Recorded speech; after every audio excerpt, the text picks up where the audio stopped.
Hello, and welcome to ExQueerience Points review of the Paizo product, the Critical Hit Deck. I'm your host, Kelrick, and you can find me on Twitter at Cormalone, or you can keep up with all things ExQueerience Points by following us at EQ Points on Twitter. I know a lot of people had mixed reactions when Starfinder put out a Critical Hit Deck. I think it's a really cool addition myself, but some people felt like critical hits are already a thing in the game. Why do we need the deck? Especially since you have to do the math you have to do to confirm a critical. The Starfinder core rulebook defines a critical hit as if your attack roll is a natural 20 and is equal to or greater than your target's armor class, then your target is a critical hit. And if it's a critical hit, that means that you get to roll your damage twice, and then to each roll you add your usual bonuses, including any additional damage from special abilities. That's something that's always been a little fuzzy for us at EQP, so that's actually really nice for me to read. I'm having to do a lot more studying of the game now that I'm doing these reviews. And then you add those two rolls together, and that's your damage. So rolling a critical hit is a bit of a learning curve for people, and I totally get that. It was for us, although Miyu is fantastic, and it was already, I know what a confirming is, but Miyu also has this whole idea that you honor the natural 20, which personally I think is a great homebrew thing, where if you do a natural 20, you get something cool no matter what. Just like if you do a critical fumble, you really have to pay the price. With this, you do the math, you get your crit, and then with these cards, you can determine if you want to pull one or not. If you decide to pull one within the deck itself, the rules state that you can still choose the critical that's on your weapon, or you can go with the critical that's on the card. You go with the critical that's on the card, then that you just do that in place.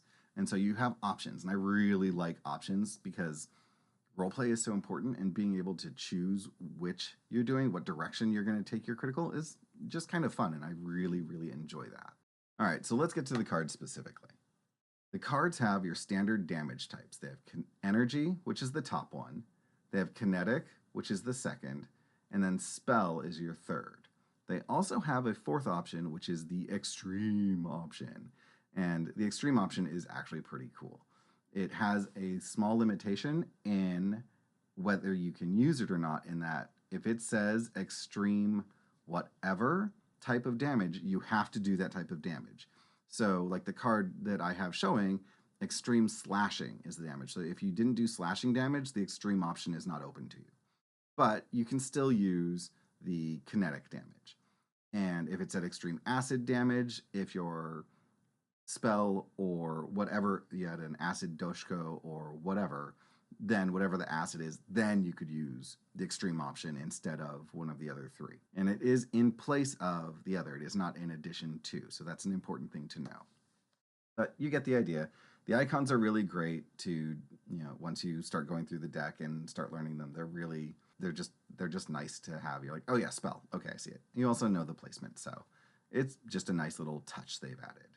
Here are a few of my favorite cards because they give some roleplay direction, which is really what I'm about.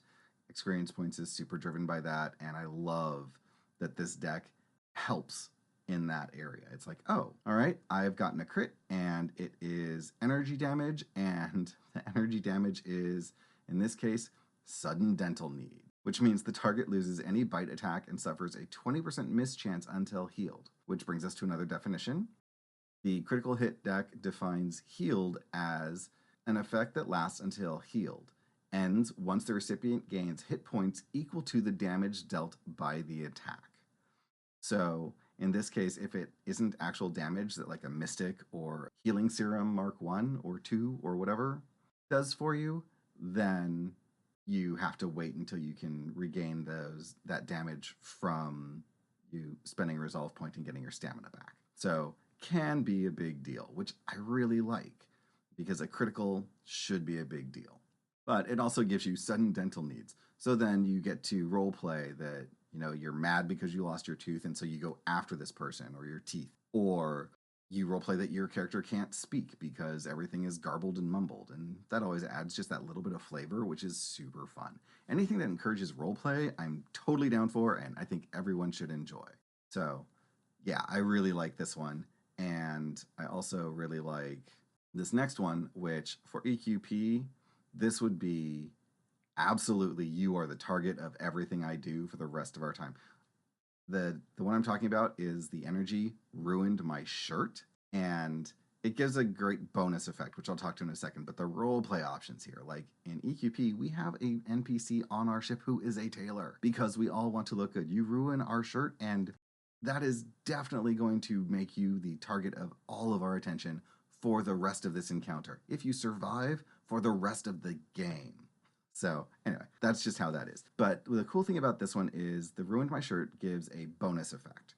Now, unlike the other critical effects, a bonus effect is yet another one on top. So you do all of the double damage, you get all of the critical effect from your weapon, and in this case, you would get the option to, not option, you would just add the effect of attempted diplomacy or intimidate check against the target as if you had the antagonized feat, which awesome. That's a huge deal. Hooray, I get to do that. The nice thing about this that Paizo has done, which I just love, they've done it on this one, and then they've also done it on the next one, which I love, which is kinetically induced stupidity, where they have whatever the thing is, like in kinetically induced stupidity, the target moves one step down on the intelligence poison track until healed. But right in there, they tell you that the core rulebook page to find the information that you need to have to enable this effect to go into place is there. So if you, like for us, since everything we do is online, if we just have the PDF open, we can just do a quick search for that page number and boom, look at, we've got it.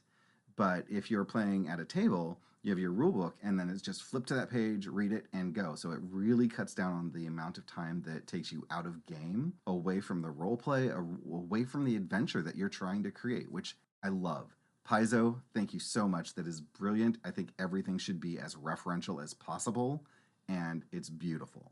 And this kinetically induced stupidity is just a great name. Being able to do stuff that helps us with roleplay, thank you again. I think that's absolutely amazing. So the next three I'm going to talk about are, or the final three cards I'm going to talk about are all extreme options because their names and their effects are super cool. The first one is for a more adult game as far as I'm concerned. It's called Extreme Melee. It's a gusher, and again, a bonus effect which gives bleed 1d6 per 3 levels, which gives your characters a lot of permission to roleplay around with damage, which is so cool. Like if I'm doing that with Angus, I can absolutely talk about how blood is splattering the whole room, and it is just gory and gross, although I probably wouldn't do that because we aren't exactly a family one. We are really focused more on other elements of the story. But if your story goes that direction, awesome. This is a great card that gives you that permission. And if you want to do something that's more family friendly, then you can find other ways of describing the damage the bleed damage that's being done. So super cool card, really nice bonus effect. I mean, 1d6 per every 3 levels is a huge amount of bleed damage that just occurs until they can get it patched up. That could take that NPC out super quickly, which a critical hit should have that kind of effect. The next one is Extreme Slashing Decapitation. Roleplay wise, I think that's a pretty common, if you say, how do you kill this character, you get to do this. In this case, it's slightly different in that it is the critical effect, so it takes the place of your critical weapon, but they have a chance for it to be negated. So the critical effect is the target dies, but they have a fortitude negates thing. So fortitude negate means that they get a fortitude save, as expected, and the DC is 10 plus 1/2 of your class level plus your key ability score modifier. So the math there can be really high and really hard for them to beat, but the option still exists. So, I mean, this gets to test how adventurous your player is versus your character. Out of game, they have to decide, do I want to take the risk of not doing anything other than the double damage? Or do I want to just throw it to the wind and say, yes, I'm going to take this shot. So very, very cool. And the final card has the exact same effect, critical effect, target dies, fortitude negates, so all of the math is the same, but it gives you a really cool role play option because the title is Extreme Piercing, so you have to do piercing damage, Heart Kebab.